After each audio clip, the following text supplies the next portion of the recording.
ഇന്ന് കേരളത്തിൽ ഏറ്റവും ആത്മവിശ്വാസമുള്ള ആൾ ആരെന്ന് പരിശോധിച്ചാൽ പൊതുജനത്തിനും അവർക്കിടയിലെ സമൂഹ മാധ്യമവാസികൾക്കും മുന്നിൽ തെളിയുന്ന ഒറ്റ പേരേയുള്ളൂ. അത് VD സതീശൻ എന്ന പേരാണ്. നിയമസഭയിലേക്കുള്ള വോട്ടെടുപ്പ് അവസാനിച്ച ഉടൻ സതീശന്റെ ആത്മവിശ്വാസം 10 മടങ്ങായി പുറത്തു വന്നതായും കാണാം. തിരഞ്ഞെടുപ്പ് ഫലം പ്രഖ്യാപിക്കുമ്പോൾ 5 ജില്ലകളിലെ 43 സീറ്റുകൾ തൂത്തുവാരുമെന്നാണ് പ്രതിപക്ഷ നേതാവ് ആത്മവിശ്വാസമൂത്ത് അറിയിച്ചിരിക്കുന്നത്. ഏതൊക്കെയാണ് ഈ ജില്ലകൾ? എറണാകുളം, മലപ്പുറം, ഇടുക്കി, പത്തനംതിട്ട, വയനാട് ജില്ലകൾ UDF തൂത്തുവാരുമെന്നാണ് VD സതീശൻ പ്രഖ്യാപിച്ചിരിക്കുന്നത്. അത്രയ്ക്ക് ഗംഭീരമായാണ് ഒരു മികച്ച ടാർഗറ്റഡ് ക്യാമ്പയിനിലൂടെ UDF മുന്നോട്ട് പോയതെന്നും സതീശൻ പ്രഖ്യാപിച്ചിരിക്കുന്നു.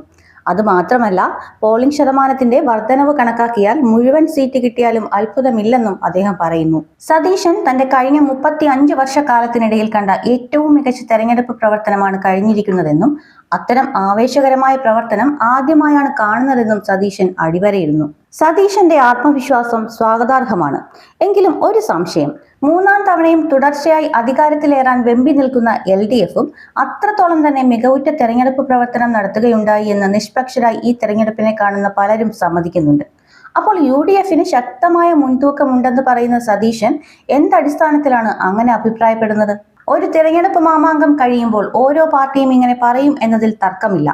എങ്കിലും VD സതീശന്റെ ആത്മവിശ്വാസത്തിൽ എന്തോ പന്തികേടില്ലേ എന്നൊരു സംശയം ആർക്കും ഉണ്ടാവാം. സവിശേഷമായ ഒരു തിരഞ്ഞെടുപ്പ് കാലത്ത് പോലും മറയില്ലാതെ UDFിലെ, കോൺഗ്രസിലെ നേതാക്കൾ പരസ്പരം നടത്തിയ വാക്പോരും കുതികാൽ വെട്ടുമൊക്കെ പൊതുജനം ലൈവായി കണ്ടുകൊണ്ടിരിക്കുമ്പോൾ സതീശന്റെ ആത്മവിശ്വാസം ഒരിത്തിരി കടന്നു പോകുന്നില്ലേ എന്നാരും ചോദിച്ചു പോകും. ഇതിനൊക്കെ പുറമെയാണ് ജയം നേടിയാൽ മുഖ്യനാരാകും എന്നതിനെ ചൊല്ലി വരാനിരിക്കുന്ന യുദ്ധം. അതുകൂടി ആലോചിക്കുമ്പോൾ കോൺഗ്രസ് അനുഭാവികളായ വോട്ടർമാർ പോലും സതീശന്റെ ആത്മവിശ്വാസത്തിൽ കഴമ്പില്ല എന്ന് പറഞ്ഞു പോകുന്നത്. തുടർച്ചയായി 2 തവണ ഭരണത്തിലെത്തിയ ശേഷം നേതാക്കന്മാരും അണികളും അഴിച്ചുവിട്ട ധാർഷ്ട്യം LDFിനെതിരെ ഒരു വലിയ വിഭാഗം ജനതയെ അണിനിരത്തിയിട്ടുണ്ടെന്നത് വാസ്തവമാണ്.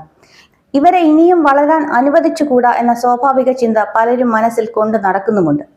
അതനുസരിച്ച് അവരൊക്കെ വോട്ടുകൾ രേഖപ്പെടുത്തിയിട്ടുമുണ്ട്. എന്നിരുന്നാലും LDF മുന്നോട്ട് വച്ച വികസന നേട്ടങ്ങളെ ഖണ്ഡിക്കാനോ അവയൊന്നും ശരിയല്ലെന്ന ശക്തിയുക്തം തെളിയിക്കാനോ UDFിലെ ഈ ടാർഗറ്റഡ് ക്യാമ്പയിൻ ശ്രമിച്ചില്ല എന്ന് കാണേണ്ടിയിരിക്കുന്നു. സതീശന്റെ വാക്കുകൾ കേട്ട് കൈയടിക്കുന്നതിനേക്കാൾ കൂടുതൽ ആർത്തലച്ചു ചിരിക്കുന്ന ഒരുപാട് പേരുണ്ട് കേരളത്തിൽ. സമൂഹ മാധ്യമങ്ങളിൽ മണിക്കൂറുകളുടെ വ്യത്യാസത്തിൽ പുതിയ ട്രോൾ വീഡിയോകൾ പുറത്തുവിട്ട് ശ്രമം കൊഴുപ്പിച്ചത് കണ്ടും കേട്ടും പൊതുജനം UDFിനെയും സതീശൻ ഉൾപ്പെടെയുള്ള നേതാക്കളെയും എഴുതിത്തള്ളുന്ന കാഴ്ചകൾ പോലും കാണാനായി. ഇവരെയാണോ നമ്മൾ തിരഞ്ഞെടുക്കേണ്ടതെന്ന ചോദ്യം പല പ്ലാറ്റ്ഫോമുകളിലും ഉയർന്നു കേൾക്കുകയുണ്ടായി. വികസനം എന്ന മാന്ത്രിക പദം തെല്ലൊന്നും കണ്ടില്ലെന്ന് നടിച്ച് ഏതാണ്ട് ഒരു കാവി ലൈൻ സ്വീകരിക്കുന്ന UDFിനെയും ഇതിനിടയ്ക്ക് നാം കണ്ടു. ശബരിമലയും യുവതീ പ്രവേശനവും സ്വർണ്ണക്കൊള്ളയും ഒന്നുമല്ല, സംസ്ഥാനത്തിന്റെ സമഗ്ര വികസനം, തൊഴിലില്ലായ്മ, വിദ്യാഭ്യാസം തുടങ്ങി അനവധി ഘടകങ്ങൾ മുന്നിലേക്ക് കൊണ്ടുവരാൻ ഇലക്ഷൻ ക്യാമ്പയിനിടയ്ക്ക് പലപ്പോഴും UDF പരാജയപ്പെട്ടു. വോട്ടുകൾ പെട്ടിയിലാക്കാനായി മതനിരപേക്ഷ പാർട്ടി എന്നവകാശപ്പെടുന്ന കോൺഗ്രസ് ഉളുപ്പില്ലാതെ മതം പറയുക എന്നത് ക്ഷമിക്കാവുന്ന കാര്യമല്ല. ഇവിടെയൊക്കെയാണ് VD സതീശന്റെ ടാർഗറ്റഡ് ക്യാമ്പയിൻ അവകാശവാദം പാളുന്നത്. LDF വിരുദ്ധ വികാരം മാത്രമാണ് തനിക്കും പാർട്ടിക്കും കൂട്ടുപിടിക്കാവുന്ന ഏക ഘടകം എന്ന് സതീശന് തന്നെ നന്നായിട്ട് അറിയാം. UDFിനെ ഭരണത്തിൽ എത്തിച്ചില്ലെങ്കിൽ താൻ രാഷ്ട്രീയ വനവാസം സ്വീകരിക്കുമെന്ന സതീശന്റെ പ്രഖ്യാപനം ഇത്തരുണത്തിൽ ഓർക്കണം.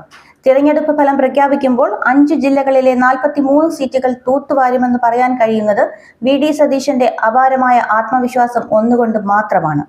ആ ആത്മവിശ്വാസത്തിന് പക്ഷേ കോൺഗ്രസ് നേതാക്കളും പല തട്ടിലെ അണികളും പൊതുജനവും എത്ര കയ്യടി കൊടുക്കുമെന്ന് കണ്ടറിയണം.